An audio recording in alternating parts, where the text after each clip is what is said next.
en soi, la décision est bonne. C'est le contexte dans lequel cette décision a été prise, les modalités de sa mise en application, de sa mise en œuvre qui causent énormément de problèmes. C'est une décision qui visiblement est précipitée et qui a même créé de la panique au sein de la population. Il y a beaucoup d'interrogations.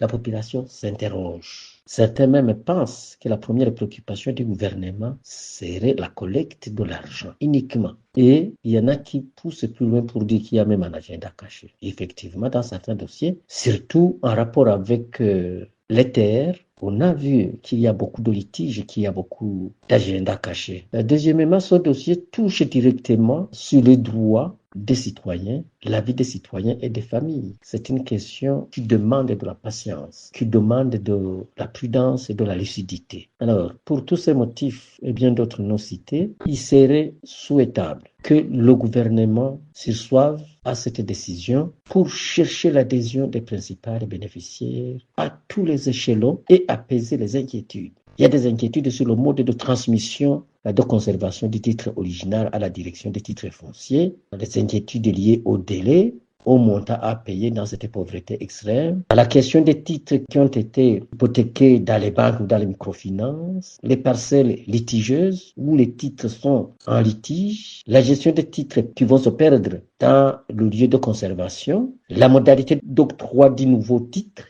et sa gestion, le Parlement qui est censé représenter et défendre les intérêts des populations devait prendre la question en main pour épauler le gouvernement à expliquer, à lever ses inquiétudes afin que le processus se fasse pour l'intérêt du pays, de toute la population burundaise, se passe même pour l'intérêt du gouvernement.